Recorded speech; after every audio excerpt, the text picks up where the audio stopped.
Man, this is my first Lion King editing stream since January 10th. Jesus. Kimba took so long. It's now June 26th. Ugh. Jesus fucking Christ. What a detour. It was just so, like, I didn't want to do Kimba. It says Robin Hood for no reason. I don't know why Disney decided to do that on disc 2. It is not Robin Hood, it's the Lion King. To recreate a human action, or in this case, a lion action. Because you told us you didn't get to the gorge in time. That's true. Then how did you see the look in Mufasa's eyes? It's not curious. Some people say it's a craft, but right in that middle part is magic. Terrible line. In addition to being a bit of a YouTube sensation, Yeah, a singer, my belly feels great. I like how in the fight scene Sarabi had to say lionesses attack as if they had to be ordered to attack the hyenas as they were toppling on Simba. Well, it was to, like, introduce some, like, female agency into the movie. Literally, that's what they were doing. And there's nothing wrong with that. It's just, like, when the previous source material already exists the way it does, and it just makes it seem, like, unnecessary to a point, you know? Like, I don't know. I feel like Nala definitely served a purpose in the story. Like, she's the entire reason why Simba came back. Other than Rafiki, I guess, but like, she helped. The most chilling quote of the movie, "Long live the king, baby, he does it." It'll be interesting to hear. You gotta check it out. Let's see if it happens. I love that so much.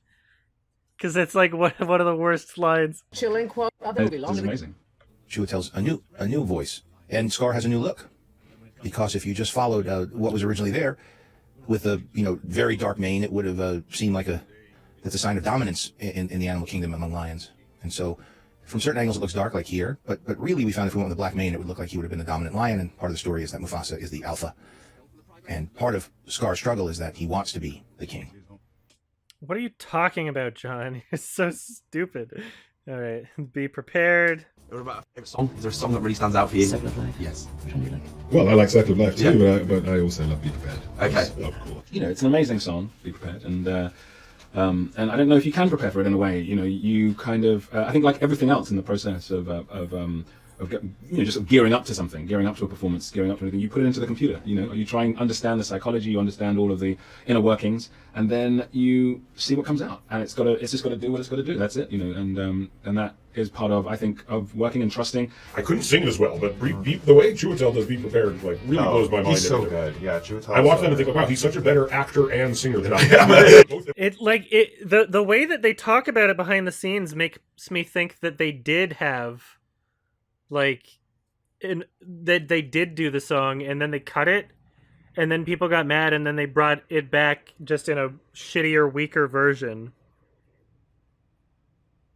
Like, that's what it makes me feel that way, just based on, because everybody's talking about it as though he sang a song, but he didn't. Really good sense of weight, how the characters move, and again, really no emotion in the face, which is counterintuitive if you're doing a film like Lion King, where you want the animals to express a lot of emotion. And so it fell upon the voice cast. And This commentary is one of the funniest fucking things I've ever heard in my entire life. He's literally just like listing everything that's wrong with the movie without realizing that he's listing everything that's wrong with the movie. It's so funny. Cast. And so you see a lot. He's imagining things that aren't there and thinking that other people will also imagine those things. You definitely read a lot. He's like, see how when you shift the focus, man, that makes up for there being no emotion. Animals that aren't really giving you a lot visually as far as meaning and emotion. So it's the camera work and it's like, it doesn't even look that good. It doesn't look real. Full story. What can we expect from this retelling of the story? Well, we haven't changed the story, but the look is different. Why? The question's always why. Is there room to do enough that you should do the movie again? Is it time for another version of this? Because the old one still is so good. And sequences like this where it feels like it's, we're capturing the spirit of it, but there's a lot of difference. He didn't really answer the question. Beyonce and recording together cast photo. That's the only part I'm like, y'all sure y'all want me to do this? A lot of folks talking about the Lion King coming out, but somebody is missing from the cast photo, and some folks really not pleased. This is a photo that that Disney and the Lion King put out with all the voice actors of the new live action video, but you can see James Earl Jones is missing, and that's why he's been trending online, so you don't have to worry, he's fine. There's no badge report, but fans certainly noticed that he was not in this picture. Now, you might remember Jones voiced Mufasa, Simba's father, in the original 1994 animated movie, and he reprised his role for this remake. Folks say the Broadway star deserved to pose with the cast like Beyonce and Atlanta's own Donald Glover. They fucking photoshopped her into the picture. Wait, what? Say that again, Adam. Yeah, they photoshopped her into the picture. So they got everybody to stand, they got everybody to pose, and then leave like a little spot for where Beyonce is supposed to be. And she wasn't even there, and they just photoshopped her in. And they couldn't Photoshop in James Earl Jones for some reason. Like, yeah, it was pretty apparent because like this was taken before the red carpet interviews, and everybody was asked at the red carpet interviews if they met Beyonce yet. They're like, no, we're hoping to meet her tonight, but that photo was already released by then. And then I'm pretty sure there's a talk show interview. I think John Oliver straight up says it here too. There's a lot of speculation here that everybody else in this photo, there you go, everybody in this photo is actually there except not Beyonce. People are speculating she was photoshopped in. Right. Yeah. Can you tell us whether she was there? Yeah, she wasn't there. She wasn't there? No, she wasn't there, no. Everyone else was there. But I remember Chiwetel, we were setting up the shot, and Chiwetel, we were sitting in the front. He said, you need to be careful where your foot is. And I looked down, and there was just this piece of tape on the floor with Beyonce's name written on it. The movie was over, and Seth and I were like, all right, maybe we can go talk a little bit more now that we've seen the movie. And literally, as we got there, she was going out the door. Yeah. It was just like one too many people interrupted us on the way there. Maybe next time. Next time. The Lion King 2. Exactly. You're harmonizing so beautifully. There's Beyonce doing both her trills. When you're in the studio with Beyonce and she's doing that stuff, like, you're used to that? You're an artist? I definitely heard it before. You know, I have a couple of Beyonce albums. It's like, depending on the interview, they'll just pretend like she was there in the recording studio when she wasn't. Like, the first time anybody met her was, like, at the cast party. And then she apparently just left right away. So beautifully. There's Beyonce doing both her trills. When you're in the studio with Beyonce and she's doing that stuff, like... Yeah, like, everybody... She assumes that he was in the studio with Beyonce, and he just kind of plays along because he doesn't want to say, actually, she wasn't there. So, yeah, he's, like, acting to Beyonce, and I guess Beyonce's lines were acted to nobody, or just a stand-in for Donald Glover. To do a ton together because I was on solo and she was working on like Coachella, and like, I mean, she's very busy, so like, so we didn't get to do it as much. Everybody else, yes. Now, when you do Can You Feel the Love Tonight, though, do you get to record that together, or do you actually have to do that separately? We had to, just because I was doing solo at the time. Oh, even that song. But even that was more intimate than usual. Now, you're in this movie. Even that was more intimate than usual, though. It's just like, as he scratched it, he's so nervous. Look at, because they don't want to admit it, because it's like, it is kind of shitty. It's like they were all expecting her to be there, and then she just like dipped. It's like she had a day she was supposed to show up, and then they just couldn't get a hold of her, and then found out 3 hours later that she wasn't coming. That's what it feels like. They all feel like really bummed out about it. No. This entire like fucking cast interview, and everybody is there except Beyonce. Everybody is there except Beyonce. Literally, it's so funny. It's like she just can't be bothered. Like, yeah, she's got other things going on. That's cool. But, like... And I don't want to take away from her, like... I think she was, like, pregnant or something. Like, I'm sure there are legitimate reasons, but... I don't know. It's the difference between missing, like, one day, like something like this, and just being completely absent from all of the behind-the-scenes footage. They have one shot of her that they use in the behind-the-scenes footage, and it looks like a completely different recording studio. Like she just did it at home. And the kids, and like, it was fun. And then you gotta tell me your Beyonce moment. What was your Beyonce moment? I haven't had my Beyonce moment yet. Everyone, he starts out by saying, everyone in the photo was there, and then she's like, how was meeting Beyonce? He's like, I haven't met her. It's like, well, absolutely. Yeah, and like Seth Rogen and Billy over here. everyone, yeah. It was great. Beyonce was there. Beyonce was there. And Jay-Z was there. Everyone was We there. went over to talk to them, and then they left right as we were walking over. Wait, did you We did. Well, before we the met movie, them before, but after the party, we were like, "Let's go do it." And then, literally, as we were walking, we met them before, but we didn't want to bother her too much before. She was so nice. She came up to us. She introduced herself, which she didn't have to do. She was so gracious. Yeah. We hugged. We said hello, but we didn't want to bother her for a photo or No. anything like that. But once the movie was over. And Seth and I were like, all right, maybe we can go talk a little bit more now that she's seen the movie. Yeah, and, exactly. and literally, as we got there, she was going out the door. Yeah. It's just like as soon as the movie's over. people interrupted us on the way there. Yeah. As soon as the movie's over, she just dips. Beyonce hype. Cass is Beyonce! That was also fun. Beyonce, obviously being a part of this film, everybody is so excited to see her as Nala. Why was she the perfect casting for Nala? Because she's amazing. What a leading question. Why is she the perfect casting? Why are you gay? Because she's amazing. What a shitty question. She's been in several movies, and not a single one of them hired her for her acting. Like, it just says so much about the production. It's like you want a name recognition. That's it. You don't hire her for her acting. She's not a good actor. Same thing with Austin Powers. They didn't hire her for her acting. Everyone keeps calling this a live-action movie. How have you been describing it? Because it's not live-action. Those aren't real lines. Are we saying CGI? What are we doing?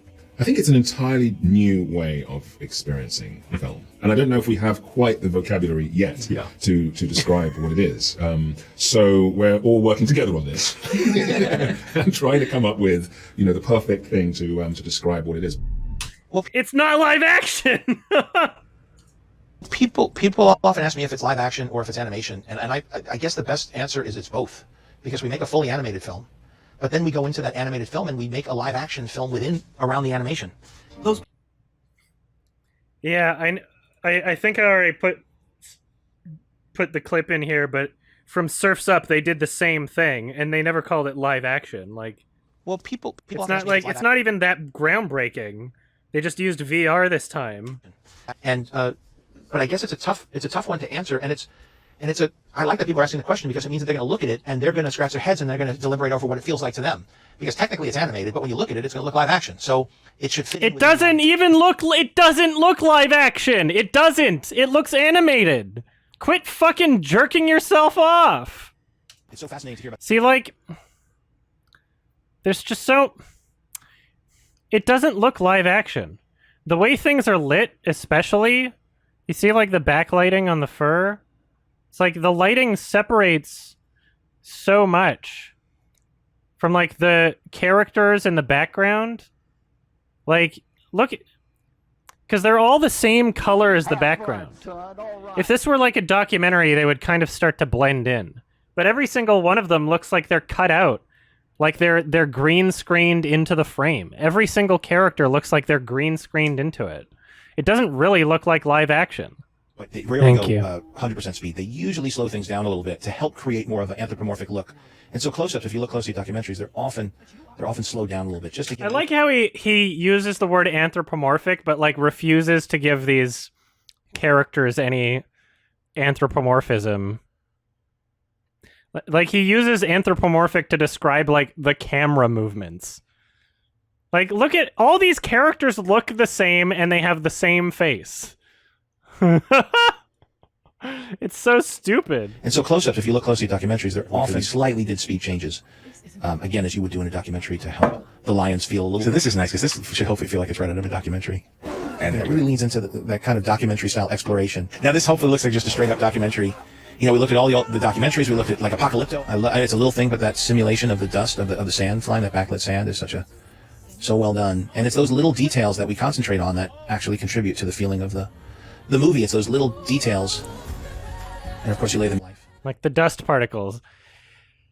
If you take a shot every time he says documentary in the commentary, you're dead. Like, it's a little thing, but that simulation of the dust of the sand flying, that backlit sand, is so well done. And it's those little details that we concentrate on that actually contribute to the feeling of the... It's like the little details that we concentrate on, but we just ignored the basics. That's it. Sensitive soul, although I seem thick-skinned. And it hurts that my friends never stood downwind. I was always here for you, and I was that. Oh, the shame. Yes, he was ashamed. It's not his fault. Like, they could have got someone else. They really could have. Like, in the original film, Matthew Broderick isn't the one singing, I don't think. Like...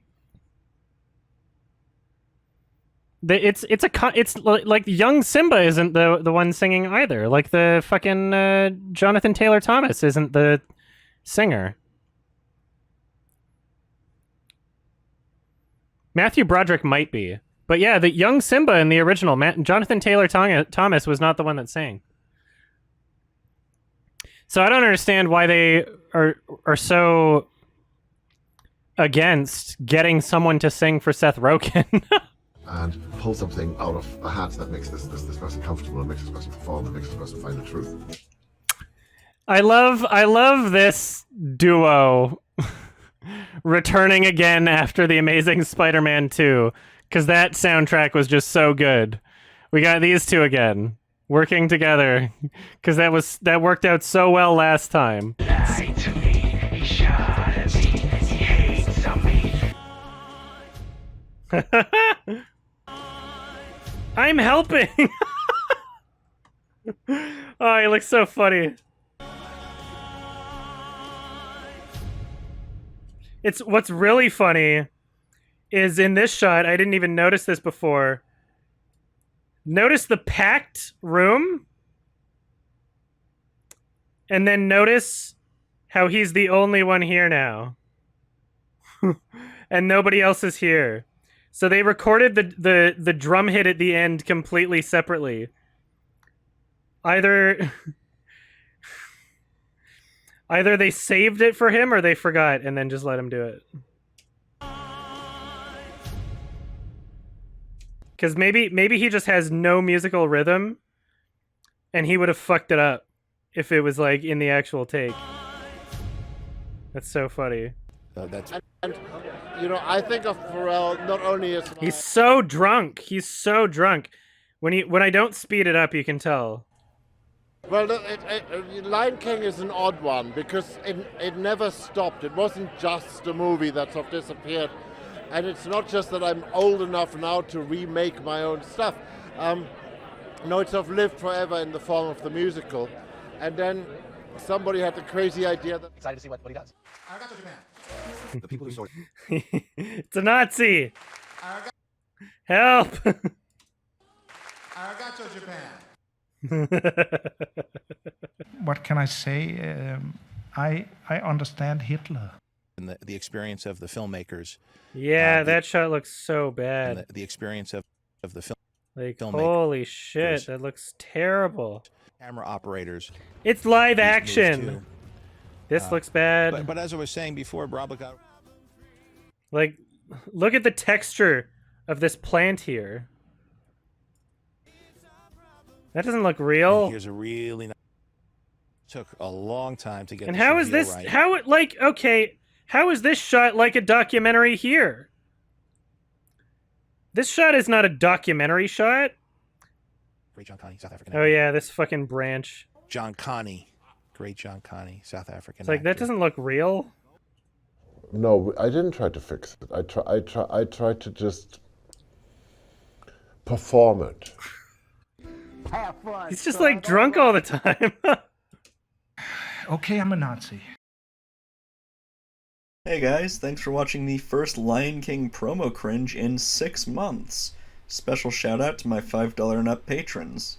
Lemonade Warrior, Nicky Boy, Malav Shah, Rift, Diegesus, Mechadon, Brandon Stuper, Tequila Cinema, and Pit Wang. Not gonna lie, I'm happy to be doing the promo cringe stuff again. It's a lot of fun to edit, oddly enough. I'll see you next time.